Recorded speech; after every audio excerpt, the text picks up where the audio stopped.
Welcome to a Partnership for National Unity press conference for June 27th, 2025. Joining today's presser is Mr. Aubrey C. Norton, Member of Parliament, leader of the People's National Congress Reform and a Partnership for National Unity. Also joining is Mr. Elson Lowe, Treasurer of the PNCR and economist. Today's press statement will be read by the leader.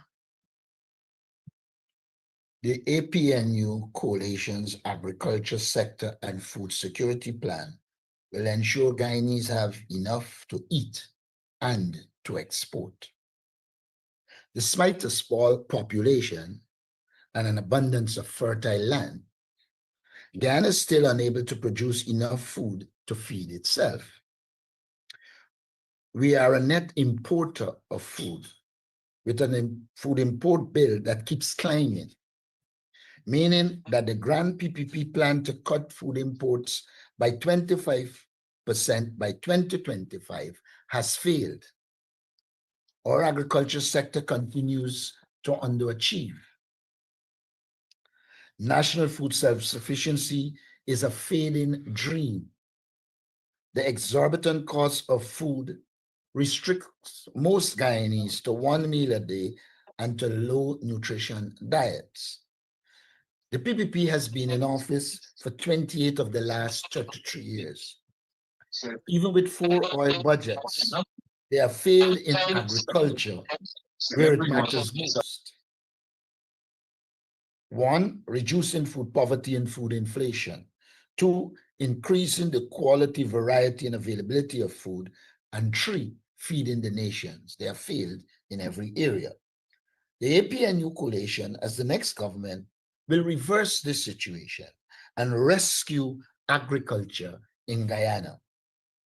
In our strategic plan, food production and food security are 2 of our national priorities. We will make food affordable and available for every Guyanese family. We will ensure national food security at the household and national levels. We will make the agro sector one of the main driving forces in our non-oil economy. We will make farming a lucrative business for current farmers, youths, large investors, and others. We will make every region self-sustainable in agriculture. To achieve these and other goals, the APNU Coalition government will focus its attention on over 20 key strategic goals, such as 1, expand, upgrade, and make the drainage and irrigation system more effective to address infrastructure gaps, water needs of farmers, flood control, unpredictable weather patterns, and the challenges of climate change. One recent FAO study of local farmers found drainage to be the largest inhibiting factor in farming in Guyana. It is in this context, therefore, we will establish a special Ministry of Drainage and Irrigation to address this question. 2, we will make more agricultural lands available of adequate size, location, access, and with good supporting infrastructure. We will modernize and streamline the land tenure and ownership system to increase security of title, ensure easy access to bank credit, and to simplify sales, rentals, and bequeathing of land. 4, expand, upgrade, and support transportation and infrastructure, such as access roads, farm-to-market roads, cargo ferries, dams, wharves, and ports, bridges, and airstrips. 5, increase access to affordable farm credit through the creation of a state-owned development and investment bank and an expanded small business facility to farmers of all sizes. 6, prioritize the building of a fertilizer plant using our natural gas resources and make fertilizer cheaply available countrywide. 7, promote crop diversification based on our comparative advantages, market assessments, and ease of adaptation, and incentivize the cultivation of more nutritious crops, such as fruits, beans, and vegetables, to help promote health and nutrition security. 8, promote agro-processing and value-added production by providing tax incentives for agro-processors, engaging in aggressive sales promotion, and through a network of community-based state-owned processing facilities. Expand and upgrade post-harvest infrastructure services through a network of silos and warehouses, mobile and fixed refrigerated storage, drying facilities, and just-in-time delivery approaches. Such storage will be critical for the rice sector and the meat industry. 10, set and implement a national agriculture research agenda to set priorities, increase applications of results, remove duplications and repetitions, increase coordination among researchers, and capitalize on international research data banks and findings. 11, implement a national livestock development plan that includes reducing feed costs and improving nutrition, disease control, and breeding flock sustainability, and education and extension services, among others. 12, support the offshore fishing industry and scale up aquaculture and fish rearing to meet local and export markets. Fish is still too expensive in Guyana. 13, increase the biosecurity of agriculture production to preempt and prevent attacks by pests and other threats. 14, intensify the use of field technology in agriculture, such as drone and satellite technology for precision spraying, seeding, and fertilizing of fields, real-time monitoring and mapping, and inventorizing. These are some of our strategies to transform the agri-sector and increase food security. As I stated earlier, we intend to succeed where it matters, ensuring food is adequate, affordable, and available for all households. Let me next provide our general position on the sugar and rice industries. The rice industry. We continue to have conversation with rice farmers and other industry stakeholders. In April, for instance, a large team and I visited farmers and others on the Essequibo coast. As the next government, we will immediately address the critical challenges in the rice industry, such as low yields, diseases, market availability, access to credit, lack of storage, competing land uses, unfair competition, and discriminatory practices. Our intention, for instance, to build storage barn and a fertilizer plant to provide cheap fertilizer will directly and positively impact the industry. We will address the 3 critical aspects of the industry: production, storage, and distribution. Where necessary, we as a government will intervene and take part not only as a policy maker, but also as an investor, partner, purchaser, low-cost creditor, mediator, and guarantor. Internationally, the rice industry is reinventing itself by introducing reforms, innovations, and investment to bring the sector into a new era of new techniques, higher yields, low carbon emissions, and better nutrition. We will keep abreast with these developments and implement changes as needed. The sugar industry. Our main aim is to revitalize and refashion Gaisuco into an entity with several viable and practical financial arms, including sugarcane production. To that end, we will diversify its portfolio by using its assets, such as its land and workforce, for new business ventures, including aquaculture, food crops, manufacturing, and housing development. For us, therefore, Gaisuco need not remain exclusively an agriculture-based entity. With investment in training and equipment, for instance, Gaisuco can become one of the largest builders of homes and communities in Guyana. Much potential also exists where the sugarcane plant itself can be utilized to produce not only raw and processed sugar, but also ethanol, livestock feed, bagasse board, and the cogeneration of electricity. These opportunities need not await only private investors, but can be ventures the state could undertake singularly or jointly. Several of the strategies we outlined above for the agriculture sector and food security will also help a new Gaisuco, such as prioritizing the building of fertilizer plant and closing the time gap between research results and commercial applications. With these reforms, a new Gaisuco will attract more workers as compensation, job opportunities, and working conditions will definitely improve. We believe that Gaisuco can become a net contributor to national revenues rather than drain on the nation's resources. I thank you. Thank you. At this time, I will take questions on the press statement.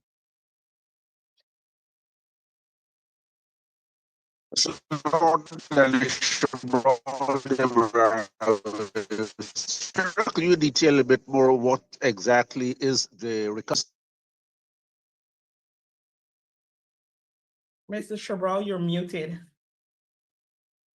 I'm asking Mr. Norton if you can please detail a bit more what is the proposed recovery plan for Gaisuco. No, I don't know what you mean in detail, but what we have virtually said there, and I should reread it for you, unless you miss it. Let me just go to Gaisuco. So I want you to add some meat to the bones. So which bones? That you've read. Well, I think there is meat here. Look, we're saying we will make Gaisuco viable, not solely based on sugar. We are saying there are alternative areas that Gaisuco could be involved in.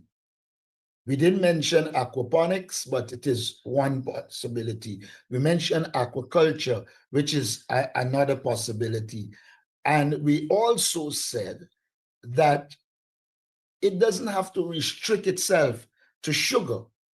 Apart from its diversification in agriculture, you can train the existing workforce in construction, etc. And not only Gaisuco, but there are other industries that can become involved in large-scale production of housing. This government housing policy has failed. It basically is a land distribution policy with no mechanisms for people to actually own a house and build a house. And so we're saying that with the demand for housing, we can take elements, we can take Gaisuco and transform it into being involved in other services that are lucrative, practical, and can benefit the people of Guyana. Mr. Cabral, I was going to ask if you have any specific statistical targets in mind, given what you've said. We will outline all our targets in our manifesto. Mr. Cabral, we would also, of course, remind Guyanese that if you look at the coalition's performance from 2015 onward, you saw much better performance in Gaisuco. You've actually seen a decline in Gaisuco in some years, something like 60% less sugar being produced. And you've seen actually the government undershoot its targets by as much as 60%. So that just, I think, first of all, gives you a baseline in terms of the level of performance at minimum you would anticipate. But we also want to highlight to the Guyanese public something that the PVP has really missed, which Lena mentioned, which is this question of generating free fertilizer. That, of course, comes from being able to make use of natural gas, the natural gas fertilizer plant. The PVP has, I think, really dropped the ball on this particular issue because, of course, the pipeline to provide that natural gas has been finished since the end of 2024. And yet they've put in place no systems to make use of that, even as the gas energy plant eventually comes on stream. So what has happened is that agriculture has been stifled by that lack of preparation and foresight. Gaisuko and other agricultural areas can really benefit from low-cost fertilizer with respect to food that brings food prices down between 20 and 30% right off the bat. And of course, if Gaisuko is going to be diversifying and so on, and it has access to low-cost fertilizer, then that clearly looks like a real boost in terms of the productivity of Gaisuko. Now, if you can increase the productivity of Gaisuko, it means you can pay workers more, that workers can have a better life. We're focused not just on keeping Gaisuko workers in the existing systems for political reasons, but rather on looking at ways to improve their lives, to move them forward just the same as we're looking to improve the lives of all Guyanese.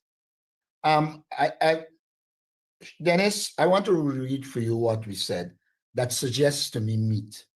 Much potential also exists where the sugarcane plant itself can be utilized to produce not only raw and processed sugar, but also ethanol, livestock feed, bagasse board, and the cogeneration of electricity. I would assume that is meat, unless you have another definition for meat. I want to ask a follow-up, please, Madam Chair of the press conference. How does your proposed diversification plan in 2025 differ from the diversification plan that had been pursued back in the 1980s, and the president of Guyana's recently announced diversification plan? Now, there are a number of reasons why it will be different. First, at present, there are the resources to do it. When we were doing it in the 1980s, we had a lot of success in the 70s and 80s. Don't let us forget that when we came to government in 1964, we weren't producing the food that we did. By the time we left government in 1992, we were producing it. It is this government that destroyed agriculture. So there are now the resources to do it. The second thing that is going to be different, we're not going to seek to control it politically. We will outline the policies and bring the experts who can manage those things in the way that will allow it to succeed. A lot of the problems you find with the present government's approach to anything, including diversification, is the attempt to control politically every aspect of the institution that results in the problem. The third thing we will do is bring in more skillful people with the skill set to assist. We do put an important premium on human resource development, as we have said regularly, and so that will be a focus. Also, we will be training people in different countries where they can learn and come back and help in the process. So the professionalization of it, we intend to make it data-driven. And so I think those will be distinctly different from what the president is proposing. Thank you. Ms. Svetlana Marshall. Svetlana Marshall, News Source. Mr. Norton, with regards to the plans for Gaisuko, just a clarity, is it that the plans include, is it that, I'm trying to frame it correctly, but would it call for the closure of any estates to facilitate the diversification of the industry, what Gaisuko does? Also, would you look to privatize, if in part or whole, Gaisuko or the estates? All right, let me deal with them. On the question of privatization, if privatization is going to make it viable, we will. But at this stage, I don't think we have done an assessment to decide whether we will privatize it. That's the first thing I want to say. The second thing I want to say, not one sugar worker will be fired. What we are seeking to do is to refashion the industry, retrain sugar workers so that they can be utilized in new ventures. On the question of closing sugar estates, it is well known that the PPP closed more sugar estates than us, though they try to say something different. But I want to say this about closed sugar estates. I do not want to pronounce on that at this stage. Again, it is dependent on you getting in there, seeing the options, and then decide if we need to close more or we need to continue with what exists and improve them. But the bottom line as a policy position is we do not have the intention of firing workers. We have the intention of reorganizing the sugar industry to utilize sugar workers, improve their competence, etc., and give them new vistas for them to get a high quality life. Thank you. Mr. Adam Harris. Good morning, everybody. Sorry, we're talking about sugar here. The coalition government did close some sugar, downsize the sugar industry. The government came in on the promise that it was going to reopen some of the sugar estates. Can you say which of these reopened sugar estates that you find possible that you would keep in the dispensation of your government? If I listen to our shadow minister when he was outlining what is the state of those estate, I think it was Albion that he dealt with specifically, and it was in a terrible state of disrepair, etc. From what I heard, I do not believe the government has done anything to make it viable. But again, I do not want to pronounce at this stage, but it doesn't look likely to me that it could continue as is. And I don't think we should just see closing of sugar estates. We should see the general plan to revitalize and refashion, and then you take action to do that, which might or might not include closing estates. But sir, the government 5 years ago said it was going to reopen sugar estates. Are you in a position to say which of those sugar estates were reopened and what are the state now? As far as I know, the only one was Albion, and Albion is a disaster. It is producing far less sugar. It's uneconomical, and so one has to be very, very clear in one's mind. This government is incompetent.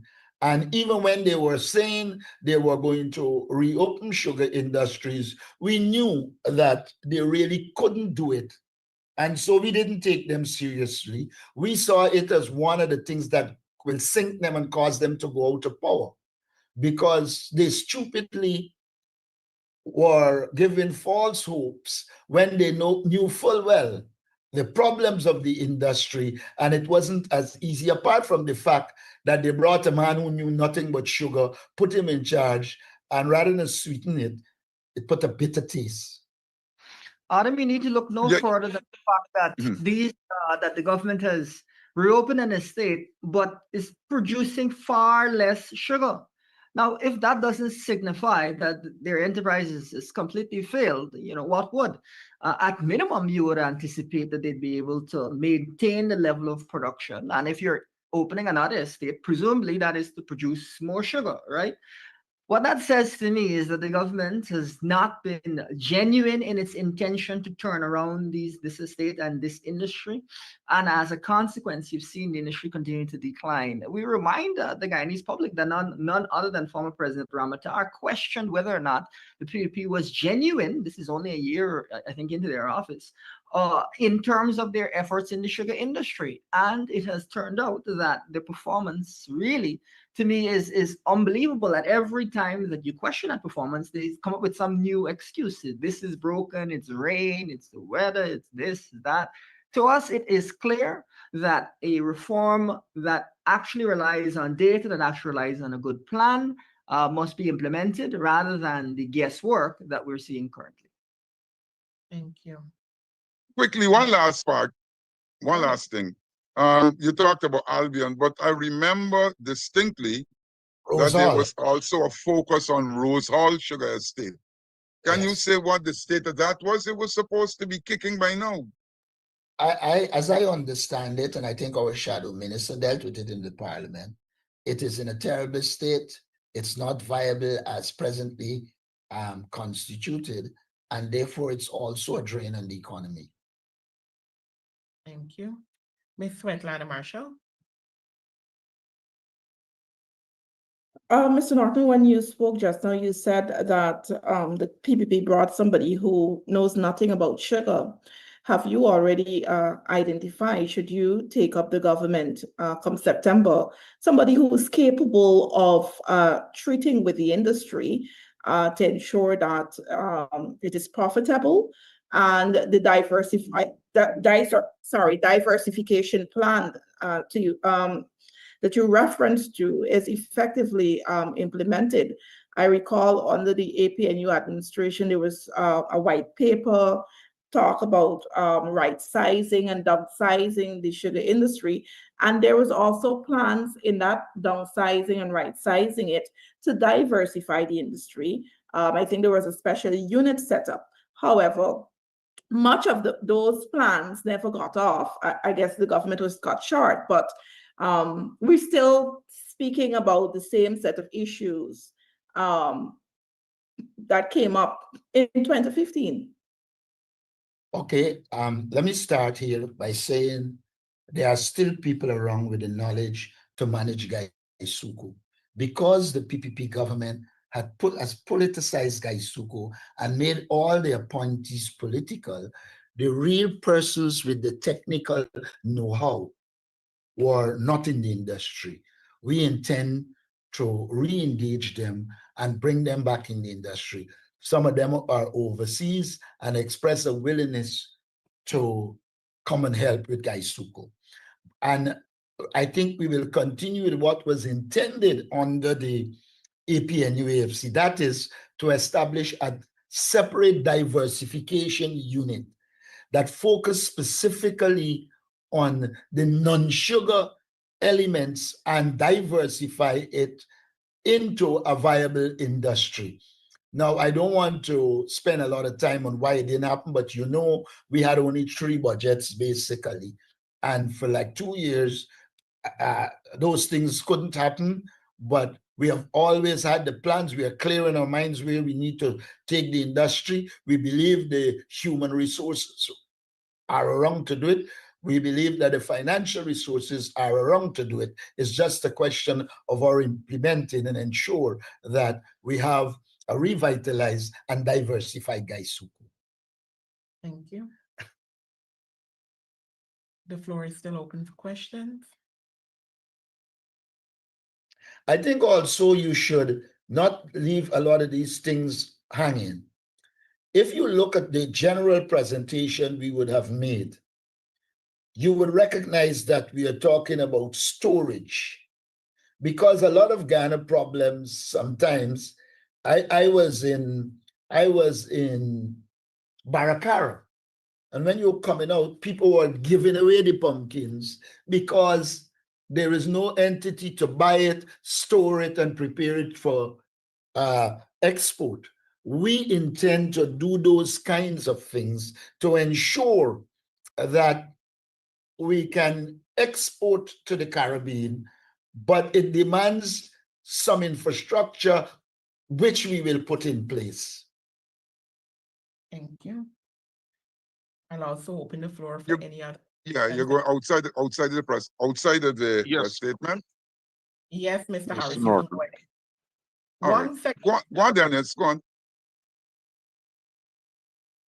Mr. Norton, I would like to know, since over the past few days, whether there has been any further engagements, whether formally or informally, with the AFC with respect to coalition before nomination day, and if so, what has been the outcome of those engagements?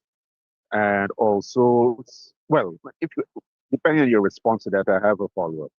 Thanks for your question, but your question needs context. We did not have further discussion, but if you are aware of the process of submitting symbols, you would know once you would have submitted a symbol, you then agree to be as a political party based on that symbol. And if you decide that you are going to coalesce, you will end up in a situation where you have to fall under one of the symbols because no joint symbol for the APNU AFC was submitted.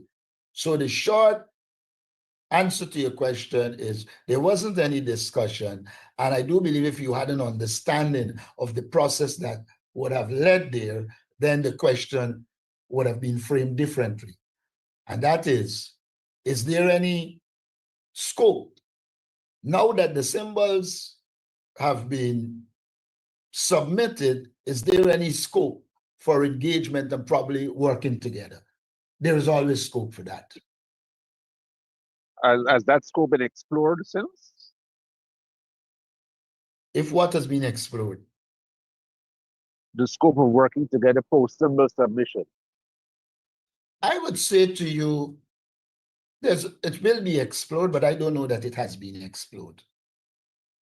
Mr. Norton, I would like to take you back to a missive on April 7th, dated April 17, from the AFC to the APNU, which said, in our humble and considered opinion, a coalition led by Mr. Aubrey Norton will not have the requisite national appeal and the likability necessary for national mobilization to be victorious at the polls. Part one of the question, what's your reaction to that? And part two, that is, that kind of expression by the AFC served to really put a lid on the prospects of a coalition submission of symbol. Essentially, the straw that broke the camel's back. I think the comments by the AFC can be considered passé.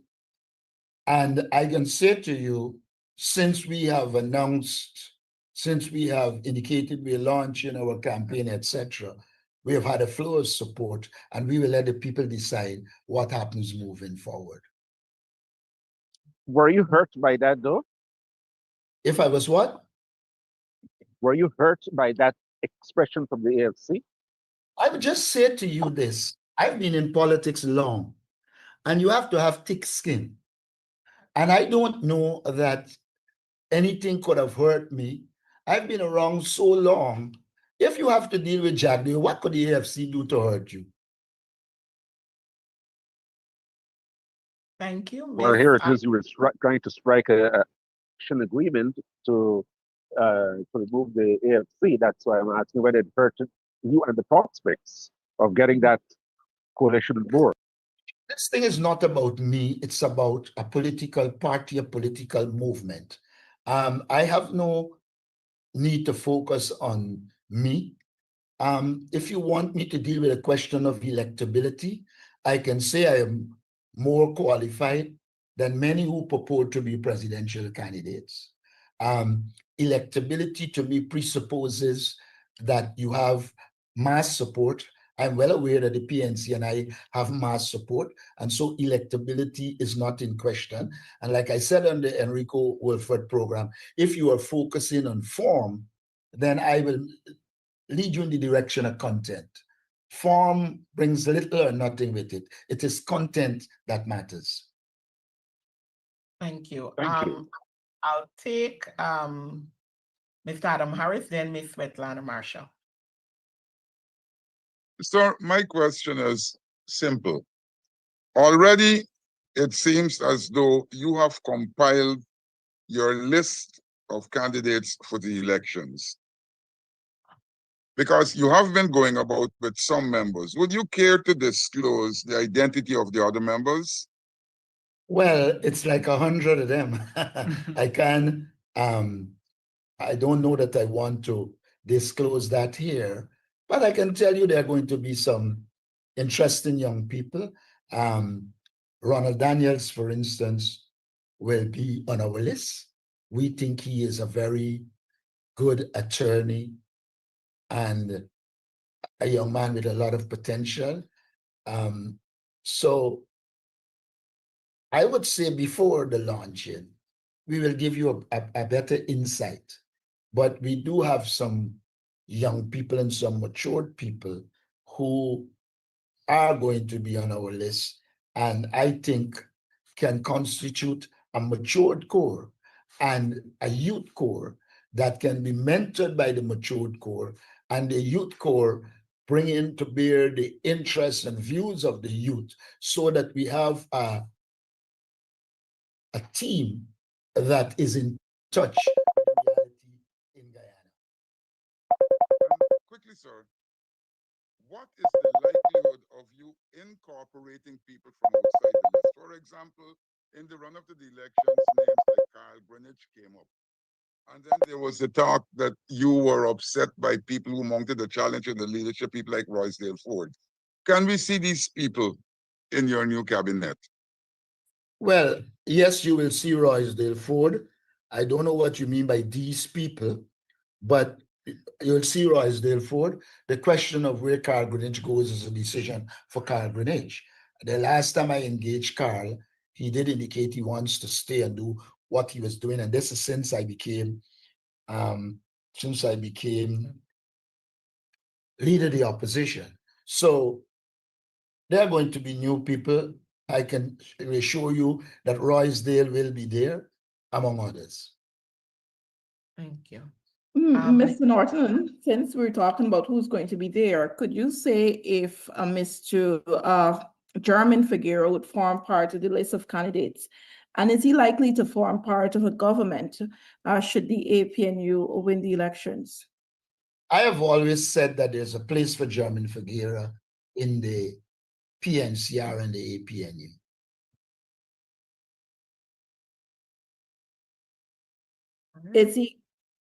Is he part of the list of candidates? I don't think I got that clearly. Well, at least up until now, he hasn't signed, but once he is disposed to becoming a member of the list, he will be. When you look at, I think recently there was another resignation, St. Louis, if I got it correct, another MP. But speaking in general, when you talk to some members of the PNCR or APNU, some of them have said that they feel sidelined because of position taken, statements made, or for reasons they don't know. What have you done to address this particular concern? A number of persons, maybe 2, 3, 4, I don't know, but this is an allegation, and I think you're aware of the allegation of people within the PNCR, members of parliament, saying that they felt sidelined by you. All I would say to you, you talk about allegation, but you only mention one alligator. That is Natasha St. Louis. I reference her resigning, but MP Amanda Walton Desir said she felt sidelined, and that is what led her to the point of resigning and forming her own party, that there wasn't a place for her in a sense. Okay. So that's another example. Let me deal with the two that you have mentioned. Would you permit me? So, Mr. Norton, of course. Okay, then. Natasha St. Louis has been in the party. When I became leader and we started to do our outreach work, she was working with us. And then suddenly, she decided she wasn't going to work with us.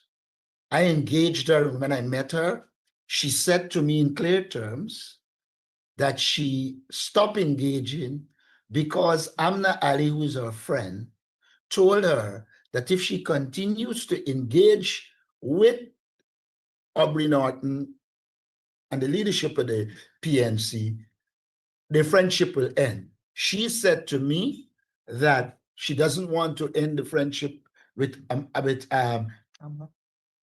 Amna Ali, and I didn't force her to. So in my book, she sidelined herself.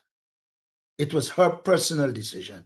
The party at no stage sidelined it her. As it relates to Amanzo Walton, the information is out there. I have engaged Amanzo on numerous occasions. I have, if you look at it, the information we put out, on the 7th day of June, I engaged Amanzo Walton. We spoke. She asked me a direct question if she would be attracted from the list in the presence of David Hales. And I told her yes. We talk about her involvement. She left saying, I'm going to go and consult with my people and I will get back to you. This was on the 7th of June. If you go to the establishment of her party, for the want of a better word, you would recognize that she established that on the 6th. So when she was speaking to me, she had already made a decision. Now, I do not hold brief for anyone. I have engaged virtually all the persons to query from them whether they had an interest in being in the list, etc. And I have attempted to sideline no one. However, I would say that sometimes, especially when you're dealing with foreign policy, if you do not get the reports from people who are involved, it can be detrimental. All I would say to you, I have engaged, I have sought to engage continuously, but some people decided that they will carry a particular position. I don't have any problem with that. I believe, like David Granger said, if Norton goes now, what effect it will have on the PNC? The PNC is an institution. It has structures across this country. And the most powerful person that I recall ever left the PNC was Hamilton Green. The two people you were talking about are people who were not members of parliament members of the PNC in 2020. They joined the PNC after they became members of parliament. I do not know how they can impact the PNC. Hamilton Green, who I have a lot of respect for, who we've worked with over the years, is the most powerful person that would have left the PNC. And in a general election, his impact did not affect the PNC. And I shouldn't say left the PNC, because Hamilton Green was expelled.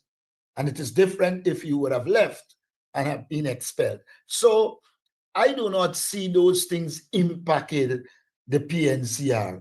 The PNCR is a national institution with persons in every region. They will do their political work and achieve the success we're seeking. Thank you. On May another I issue, allowed sorry. to ask another question. I don't think I saw a release from APNU, but I read somewhere that the APNU attracted 2 additional parties.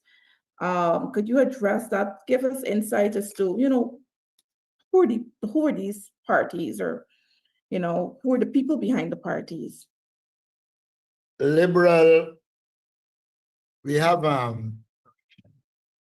Liberal Kingdom Liberation Movement, which are representatives from various churches. They have been working on the ground in various communities. They have been engaging us for more than a year now, and we finally agreed we will work with them. We also have Movement for Improvement, which has some amount of influence on the East Coast. That is led by, I think, Sheikh Yassin. And we've been engaging with him, and we agreed that they will be part of it. Then there is Cannabis Guyana.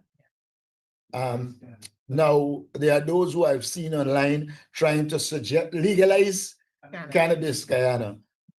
There are those online who are trying to suggest that their inclusion is aimed at legalizing marijuana. That's an issue that is long going in Guyana and will have to be addressed. But I can say this to you.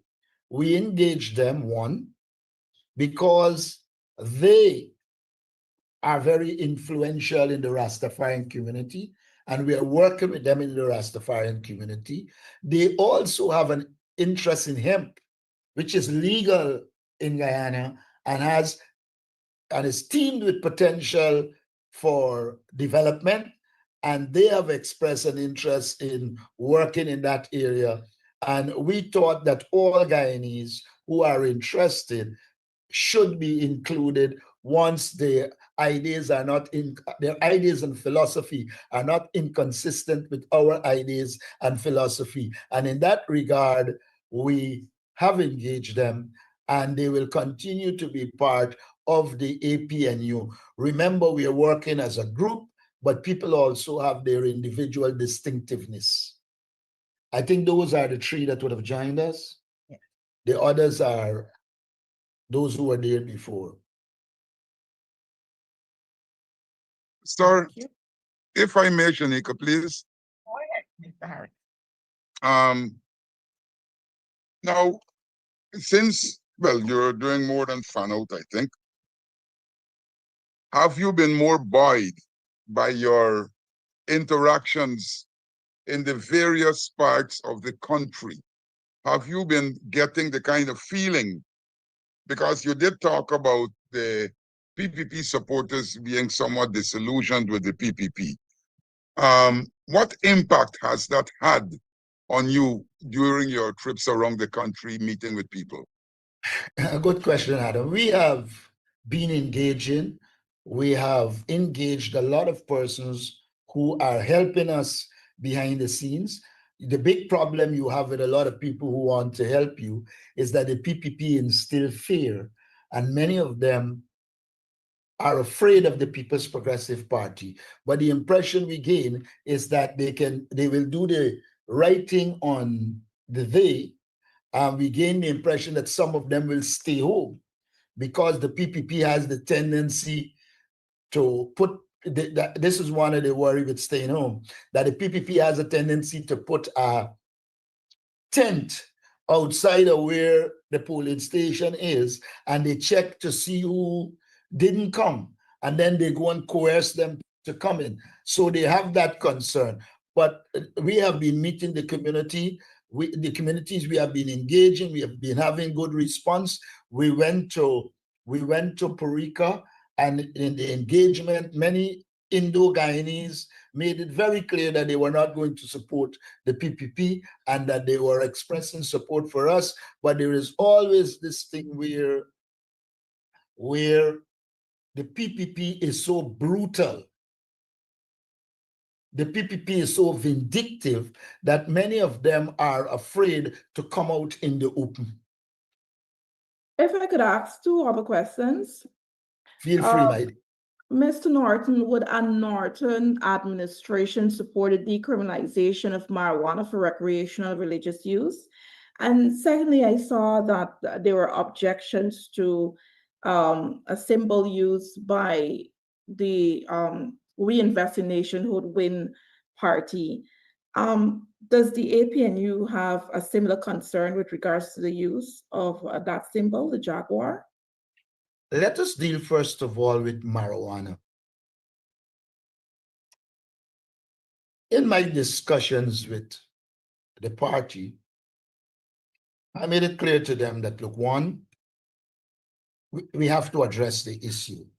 That two, there is addictive marijuana and there's medicinal marijuana. That issue will have to be addressed. That three, there are other actors in the country who are for, there are other actors who are against, and that we will have to engage with all the stakeholders and arrive at what kind of decision we would make. Now, as it relates to the symbol, I don't think the issue is the symbol. The PPP is just disingenuous. It is a reflection of the nature of the likes of Barra Jack Dale. Now, I'm not saying T. Mohammed has a right to use it or should use it. I am saying this was a symbol used in an election before while the PPP was in charge of government, and you didn't object to it. Now that Azruddin is using it, you are objecting. That says to me the objection has nothing to do with patriotism. The PPP doesn't care about anything patriotic. Look at them when you go to a function. They can't sing a national song. Some have problems with the pledge. So I wouldn't get into whether it is right or wrong. It has been done. And the people who are now talking, they have not shown any patriotism.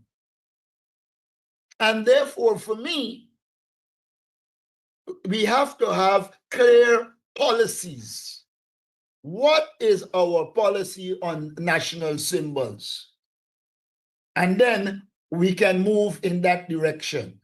But to conveniently come because one of your opponents using it, when you allowed Roar to use it years ago, is indicative and symptomatic of the hypocrisy of Jagdeo and the People's Progressive Party. They have no interest in whether it's a national symbol or not.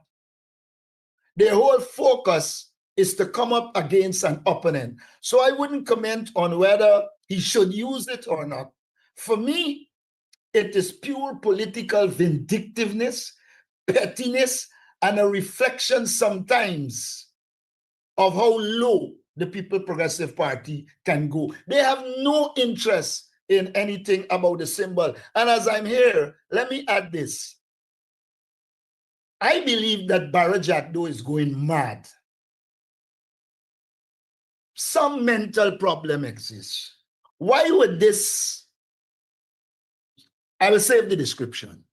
Why would he suggest that David Granger was wrong to endorse the party that David Granger was a member of and a leader in? It is a contemptuousness that characterizes this spin doctor, this failed president. What programs he is talking about that exists that should cause Granger to endorse Ali? A Heroes Highway which you're fixing in less than 2 years? That is what you want to be endorsed? 40% of our resources going to corruption? If it is one thing you can say about Granger, he was never accused of being involved in corruption. Why would he endorse a political party that is the summit of corruption in this country and probably in the Caribbean? And that is why I say this man has the audacity to make comments such as that. Do you want him to endorse a man who cannot build a proper road that causes a Secretary of State to embarrass Guyana by calling it Concussion Road? That is what should be endorsed. Do you want him to endorse a government that covers up the murder of an 11-year-old child? Do you want him to endorse a police force, a government that controls a police force, that covers crime, that refuses to give an autopsy report to either the family or other professionals who can look at it? That is what Jagdeo is asking people to, Granger, to endorse. There is no similarities, or little if any, between the PPP and what David Granger pursued. David Granger sought to ensure school children had access to transportation to go to school, buses, boats, bicycles. Barra Jagdeo and his puppet finally, they come and got all the buses parked all over the place while the children are punishing to go to school? Do you want him to endorse people who claim that they were going to revitalize the sugar industry, and the sugar industry has gotten worse? There is little or no success under this administration. David Granger gives 77.7% increases in wages without oil. You with oil, in 5 years, the total in add up to 40%. Do you want him to endorse this inept regime that does not have the interests of the people at heart and are prepared to put millions and billions of dollars in the likes of critic hands at the expense of the people of Guyana? I think this man is mad, ridiculous, and he just needs to go in peace. Mr. Norton, since you brought up Mr. Granger, to address that, I guess what Mr. Jacques said, have you been in a discussion with Mr. Granger? Have you spoken to him recently, given that you're preparing for general and regional elections, maybe, I guess, to seek advice? Or is he likely to join you on the campaign trail, maybe at least once or twice? I don't know. Is that something you've given thought? As far as I'm aware, from the engagements I have had, former President Granger will support us, but for a while he has not been coming into the public domain. And he has his own reasons for doing that. I'm always disposed to engage in him, learning from him. If you follow what we have done, we have always, from the time I became leader of the opposition, I said to all members of parliament, we must highlight the work that David Granger did. And we have done that. David Granger is just another human being. Like anyone, he would have made mistakes. But in our assessment, the 5 years that he managed Guyana, he managed it properly. Guyana was moving upwards. And so Granger continues to be an asset. I still read many of the publications he would have produced at the time. And I look at the reports that was done under him on Guyana, and a lot of the policies we would have arrived at would have been informed by that. So while I would say to you that there isn't a one-on-one contact in recent times, we in the PNC subscribe to his philosophy. We have looked at his period in government. We knew what were his strengths. We knew what were his weaknesses. We're seeking to build on his strengths and to minimize whatever effects weaknesses will have. I don't think he sees himself as a jack. I don't think he knows it all. And he is God sent. Just 3 other questions from me. Going back to the symbol, is there a legal regime governing the use of symbols, based on your knowledge? And is the jaguar, in your view, a national symbol? That's one. Secondly, do you think that the win, Azruddin Mohammed's party, pose a threat to the PNC, our support base? And finally, do you think WIN, I'll call the party WIN, is of strategic? I think that do I recall? I'm referencing to Mr. Mohammed's party WIN. Do you think it will be a strategic value to the PPP by attracting PPP supporters that should the APNU win government, it will become a minority government? Okay. Let us start with a symbol. I don't know of a regime that exists to cover symbols.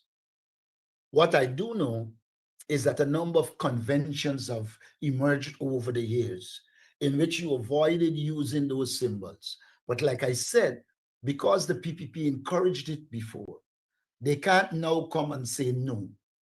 It means they are hypocrites. It is the normal two-mouth, two-faced jack deal. First point. Now, if T. Mohammed is a threat, I've been in politics since 1972.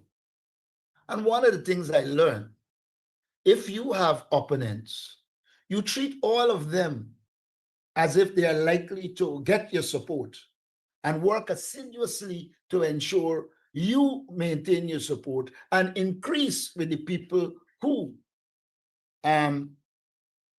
he is likely to get. I don't necessarily see it as a threat, but what I see is the need for us to do the work to ensure that we prevail. The third thing that you said about a strategic move, you don't rule out anything with the PPP. I don't want to cast any aspersions on T. Mohammed, but Jaddo makes deals with the devil. He's not somebody who you can look for a moral compass. He's a devil dealer. And a devil dealer can deal with anybody. Now, it might very well be, I do not know, that the decision was made for T. Mohammed to come because the PPP felt they were losing ground and he can get some of the votes that they would have lost. That is a possibility. I don't know. However, as a politician, I prepare for every eventuality. My question, sir. Shanika, is okay? Yes, go ahead, Mr. Harris. My question, sir. Following your meeting with the diplomatic community, there was a report that you invited T. Mohammed for talks. Is that true? And if that is the case, what is your relationship with T. Mohammed? No, we have not invited T. Mohammed for talks. We have had no relationship with T. Mohammed, but as a political party, we are obligated to know what T. Mohammed is doing, and we obviously will put mechanisms in place to do that. We consider him to be a contestant, and therefore we have to keep what is happening under constant review. But as far as I'm aware, we are not in contact as a party with T. Mohammed. Thank you. All right. If anybody has one more question, I'll take that. And then we'll close. Naomi Paris for the Guyana Chronicle. Can I go ahead? Yes, you may. Mr. Norton, last week you mentioned that Mr. Mahipal would be a part of the campaign team. However, so far the party has only promoted yourself and Ms. Jarita. Has there been a change in the frontline team? Not to my knowledge, and I don't agree with your conclusion that we have only promoted Jaretta and myself. My Paul has been actively involved, and it is we who will determine how we put out our positions. My Paul continues to be a critical actor, important actor in the PNCR and the APNU. And so I find the question really not in sync with reality. Thank you. All right. I want to thank our media personnel for joining today's press conference, and of course, our viewing audience and all our social media platforms. We do hope that you enjoy this weekend.